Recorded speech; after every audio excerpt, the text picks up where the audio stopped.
నమస్కారం అండి. నా పేరు రవి. ఇవాళ మన ఛానల్‌లో ఇది వీడియో నంబర్ 29. ఈ వీడియోలో జర్మన్ కేసెస్ గురించి ఎక్స్‌ప్లెయిన్ చేశాను. నామినాటివ్, అక్యుజాటివ్, డాటివ్, గెనిటివ్ అంటే ఏంటిది? ఒక ఐడియా సమ్మరీ ఇచ్చాను. కొన్ని ఎగ్జాంపుల్స్ ఇంగ్లీష్‌లో ఇచ్చి వాటిని ఎక్స్‌ప్లెయిన్ చేయడానికి ట్రై చేశాను. సో, చూడండి వీడియో మొత్తము. ఆ తర్వాత కొంతమంది నాకు రాశారు ఫాంట్ సైజ్ చాలా చిన్నగుంది అని. వీలైనంత మట్టుకు ఫాంట్ సైజ్ పెంచడానికి ట్రై చేశాను. మొబైల్‌లో చూస్తే మీకు సరిగ్గా కనిపియకపోవచ్చు. చాలామంది చెప్పారు నా రైటింగ్ అస్సలు బాలేదు అని. సో, ఏంటంటే నేను ఐప్యాడ్‌లో పెన్‌తో రాస్తున్నా కాబట్టి రైటింగ్ అలానే వస్తుంది. అండ్ రైటింగ్ అన్నది మనం మార్చుకోలేం. మనం చిన్నప్పటి నుంచి ఎలా ఉంది అలానే ఉంది. సో, అన్‌ఫార్చునేట్‌లీ ఇందులో నేను ఏం చెయ్యలేను. సో, చూడండి మీకేమైనా కాన్సెప్ట్‌లో అండర్‌స్టాండింగ్ ప్రాబ్లమ్ ఉంటే కమెంట్స్‌లో రాయండి. తప్పకుండా ఆన్సర్ చేస్తాను. జర్మన్ భాషలో 4 కేస్ సిస్టమ్స్ ఉంటాయి. ఒకటి ఫస్ట్ వన్ నామినాటివ్ కేస్. దీన్ని జర్మన్ భాషలో నామినాటివ్ అంటారు.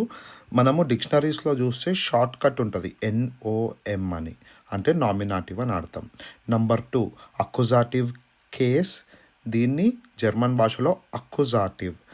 అండ్ డిక్షనరీలో లియో డిక్షనరీ అని ఒకటి నేను యూజ్ చేస్తాను. దాంట్లో ఏసీసీ అని ఉంటుంది. Number 3 డాటివ్ case. జర్మన్ భాషలో డాటివ్ అంటారు. స్పెల్లింగ్ చూడండి.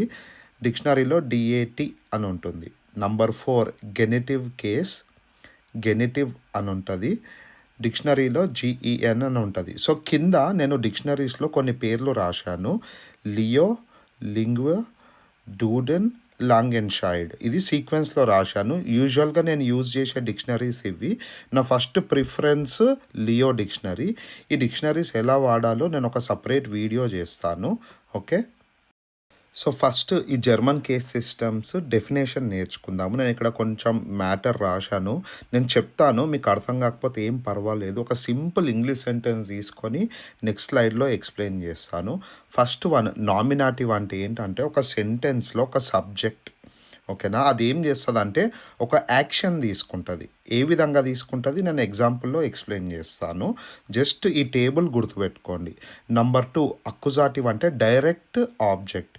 ఇది ఏంటంటే మనం దేని గురించి మాట్లాడుతున్నాం సెంటెన్స్లో, వాట్, దాని గురించి, ఓకేనా, రిసీవ్స్ అన్ యాక్షన్. నంబర్ 3 డాటివ్ అంటే ఇండైరెక్ట్ ఆబ్జెక్ట్. ఎవరి కోసం యాక్షన్ తీసుకుంటున్నాం, for whom the action is taken. Number 4 గెనిటివ్ అంటే పొజెషన్, ఇండికేట్స్ ద ఓనర్. ఈ మీనింగ్ ఏంటంటే నా కారు, ఇది నాది, ఓకేనా. నా ఫ్రెండ్ ఇల్లు చాలా పెద్దది అని చెప్పాలనుకున్నాం అనుకోండి, అప్పుడు గెనిటివ్ యూజ్ చేయాలి. నా ఫ్రెండ్ నౌను, అతని ఇల్లు చాలా పెద్దది, ఇది గెనిటివ్ ఫామ్. సో, ఇప్పుడు మీకు ఎగ్జాంపుల్స్తోని ఎక్స్ప్లెయిన్ చేస్తాను. ఒక సింపుల్ ఎగ్జాంపుల్ ఇచ్చాను. Ramesh gave the pen to Suresh. దీంట్లో రమేష్ సబ్జెక్ట్, ఇదేమో నామినాటివ్. గేవ్ అన్నది వర్బ్, ఓకేనా. ఎవరికి ఇచ్చిండు, ఓకేనా, ఏమిచ్చిండు. ఏమిచ్చిండు అంటే పెన్ ఇచ్చిండు. వస్ అంటే వాట్. ఏమిచ్చిండు ఈజ్ అక్యుజాటివ్. ఎవరికి ఇచ్చిండు ఈజ్ డాటివ్. ఎవరు, సురేష్. సో, రమేష్ ఒక పెన్ అన్నది అక్యుజాటివ్. ఎవరికి ఇచ్చిండు, టు హూమ్, ఓకేనా, అది డాటివ్. సెంటెన్స్ మళ్ళీ రాశాను. Ramesh gave the pen to Suresh. దీంట్లో రమేష్ అన్నది నామినాటివ్. తర్వాత ఏమిచ్చిండు, వాట్. మనం ఎప్పుడైనా క్వశ్చన్లో వాట్ అని ఉందనుకోండి, ఏమిచ్చిండు, అది అక్యుజాటివ్. ఎవరికి ఇచ్చిండు, సురేష్కి ఇచ్చిండు, అది డాటివ్. సో, ఇక్కడ రాశాను Ramesh is nominative, subject or doer of the action. The pen is accusative. ఏమిచ్చిండు, what is always accusative. So, here pen is direct object. ఇప్పుడు third sentence, Suresh is dative. To whom, ఎవరికి ఇచ్చిండు, సురేష్ ఈజ్ ఇండైరెక్ట్ ఆబ్జెక్ట్. అర్థమైందా, ఎవరికి ఇచ్చిండు, to whom అన్నది డాటివ్. So, ఈ 4 కేసెస్లో డెర్, దాస్, డి ఇవి బెస్టిమ్ట్ ఆర్టికల్ ఆల్రెడీ డిస్కస్ చేశాము. ఇవి ఈచ్ కేస్లో చేంజ్ అవుతుంది. ఏ విధంగా చేంజ్ అవుతుంది మనం తెలుసుకోవాలి. ఇప్పుడు నేను మీకు ఆల్రెడీ ఫస్ట్ లెసన్ చెప్పాను. ఇప్పుడు సెకండ్ లెసన్‌లో అక్కుజాటివ్ అన్న కాన్సెప్ట్ వస్తుంది. సో, అది మీకు అర్థం కావాలంటే ఈ టేబుల్ మీకు అర్థం కావాలి. అందుకే ఈ గ్రామర్ టాపిక్స్ ఫస్ట్ ఫినిష్ చేసి నెక్స్ట్ లెసన్ నంబర్ 2కి వెళ్తాను. దాంట్లో అక్కుజాటివ్ ఉంటుంది. డీటెయిల్‌గా చదువుకుందాము. బిఫోర్ దట్ ఒక ఓవర్‌వ్యూ రావాలి అని ఎక్స్‌ప్లెయిన్ చేస్తున్నాను. సో, ఫస్ట్ వన్ నామినేటివ్‌లో మేల్ డెర్, న్యూట్రల్ దాస్, ఫీమేల్ డి, ప్లూరల్ డి ఉంటుంది. మీకు అందరికీ తెలుసు. ఇప్పుడు సెకండ్ వన్ అక్కుజాటివ్. అక్కుజాటివ్ కూడా సేమ్ నామినేటివ్ లాగానే ఉంటుంది. ఒక్కటే డిఫరెన్స్ ఏంటంటే డెర్ కాస్త డేన్ అవుతుంది. డిఈఎన్. ఓకే, మీరు ఒక సెంటెన్స్లో చూశారనుకోండి, డేన్ సింగులర్ కనిపిస్తే అది అక్కుజాటివ్ అని గుర్తుపెట్టుకోండి. ఇది అన్నిటికన్నా డిఫికల్ట్ డాటివ్. డాటివ్లో ఏంటంటే ఇప్పుడు నామినేటివ్లో డెర్ ఉంటుంది, దాస్ ఉంటుంది. ఈ డెర్ అండ్ దాస్ రెండు కూడా డాటివ్లో డేమ్ అవుతుంది. డిఈఎం. ఓకేనా, చూడు టేబుల్ వేసి యారో పెట్టాను చూడండి. డెర్ అండ్ దాస్ ఇన్ నామినేటివ్ విల్ బికమ్ డేమ్, డిఈఎం ఇన్ డాటివ్. ఇప్పుడు డాటివ్లో డి. సో నామినేటివ్లో డి ఉన్నప్పుడు డాటివ్లో అది కాస్త డెర్ అవుతుంది. డిఈఆర్. సో ఇక్కడ యారో పెట్టాను చూడండి.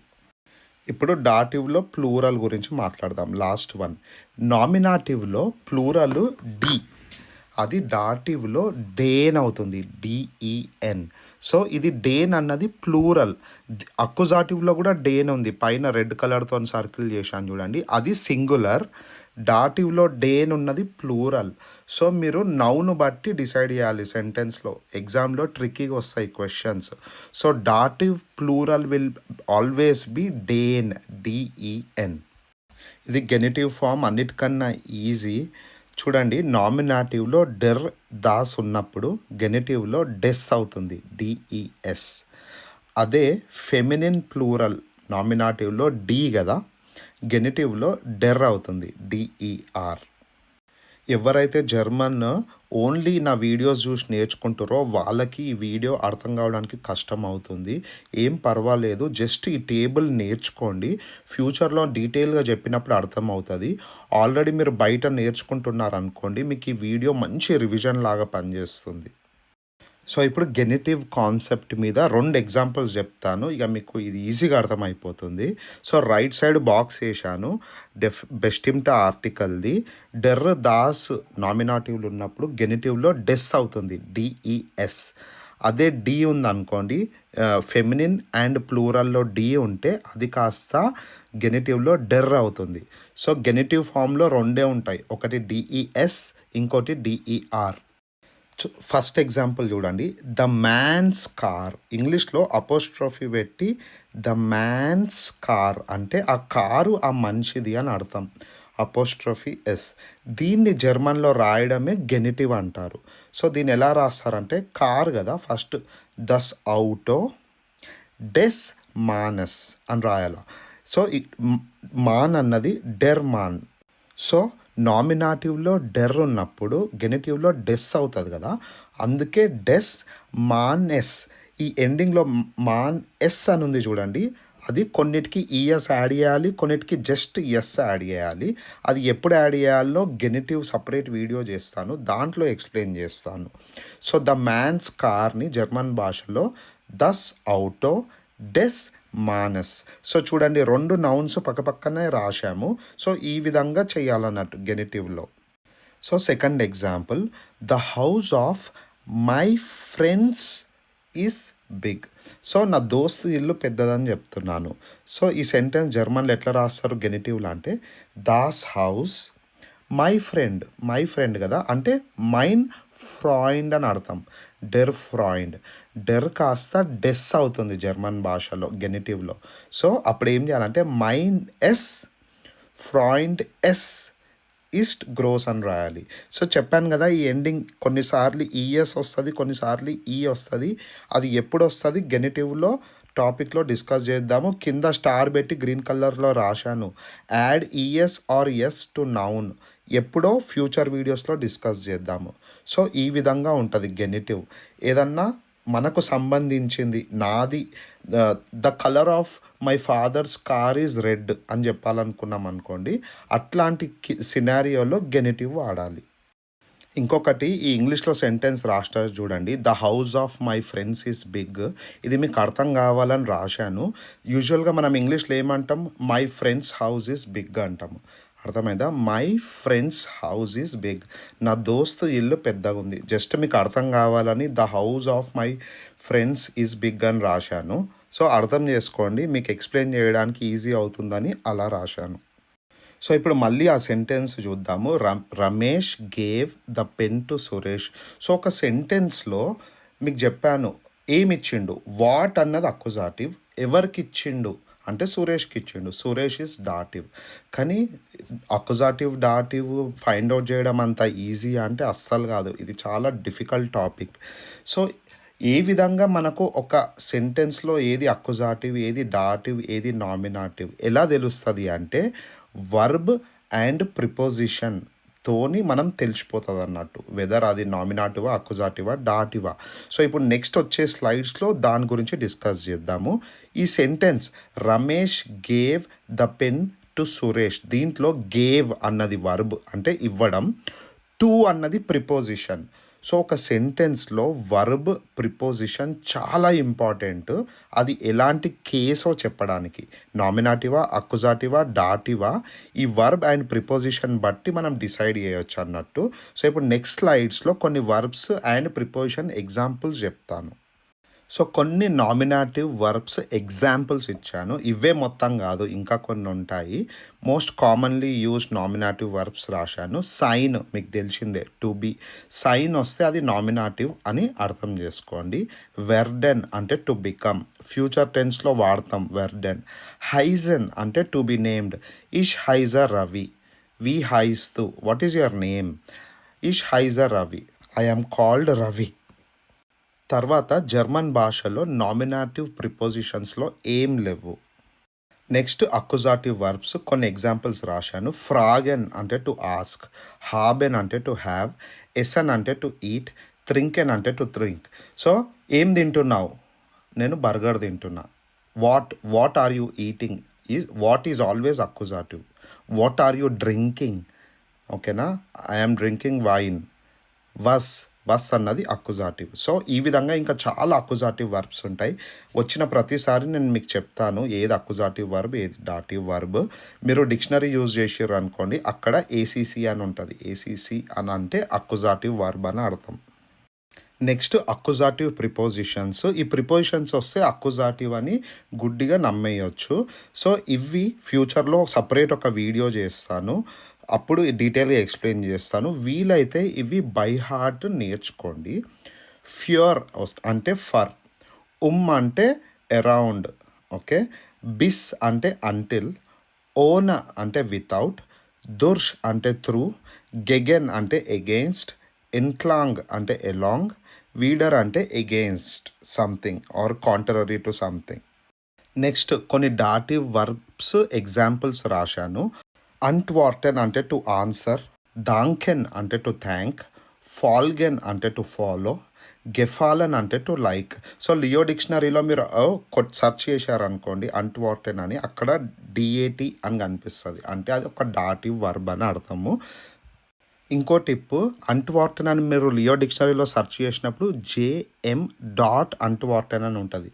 జేఎం అంటే ఏమాండెమ్. ఓకేనా? ఇది ఫ్యూచర్లో చెప్తాను. ఏమాండెమ్ అంటే సమ్వన్. ఇక్కడ ఎం అని ఉంది ఎండింగ్లో. డెర్ కాస్త డేమ్ అవుతుంది కదా, ఏమాండ్ కాస్త ఏమాండెమ్ అవుతుంది. సో, ఒక చిన్న టిప్పు, జేఎం అని కనిపిస్తే అది డాటివ్ అని గుర్తుపెట్టుకోండి. సో, ఇంతకుముందు స్లైడ్లో అక్కుజాటివ్ ప్రిపోజిషన్స్ నేర్చుకున్నాము. ఇప్పుడు డాటివ్ ప్రిపోజిషన్స్ నేర్చుకుందాం. సో, ఈ ప్రిపోజిషన్స్ కనిపించాయి అనుకోండి డాటివ్ అని అర్థం చేసుకోవాలి. సో, ఫస్ట్ వన్ సైట్ అంటే సిన్స్. ఫాన్ అంటే ఫ్రమ్. సు అంటే టు. గెగెన్ యూబర్ అంటే అక్రాస్ ఫ్రమ్. ఔస్ అంటే ఫ్రమ్. ఆయిసర్ అంటే ఎక్సెప్ట్ ఆర్ బిసైడ్స్. బై అంటే ఎట్. ఓకే. మిట్ అంటే విత్. నాక్ అంటే టు. సో, మొత్తం ఎక్స్ప్లెయిన్ చేస్తలేను, పైన చెప్పాను. ఫ్యూచర్ వీడియోలో డిస్కస్ చేద్దాము. వీలైతే ఈ ప్రిపోజిషన్స్ గుర్తుపెట్టుకోండి. గుర్తుపెట్టుకోకున్నా సరే, నో ప్రాబ్లం. ఇంకొకటి ఈ డాటివ్ ప్రిపోజిషన్స్‌లో ఫాన్ అన్న ఫ్రమ్ ఉంది. హౌస్ అన్న ఫ్రమ్ ఉంది. సో, ఎప్పుడు ఏది యూజ్ చేయాలో అది సెంటెన్స్ బట్టి డిసైడ్ చేయాలి. సో, ఒకటే ప్రిపోజిషన్‌కి మల్టిపుల్ వర్డ్స్ ఉంటాయి జర్మన్ భాషలో. అవి మనం నేర్చుకుంటాం. సో, ఇప్పటి వరకు అకుజాటివ్ ప్రిపోజిషన్ నేర్చుకున్నాము. డాటివ్ ప్రిపోజిషన్ నేర్చుకున్నాము. ఇంకో టాపిక్ ఉంటది. వెక్సెల్ ప్రిపోజిషన్ అంటే మిక్స్డ్ ప్రిపోజిషన్స్.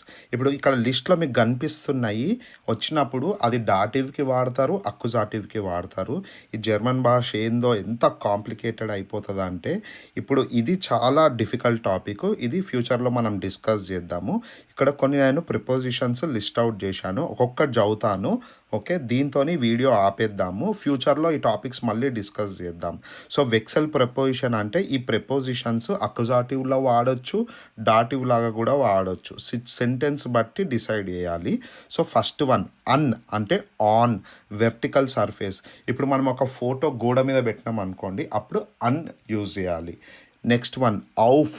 ఔఫ్ అంటే on the top of horizontal surface.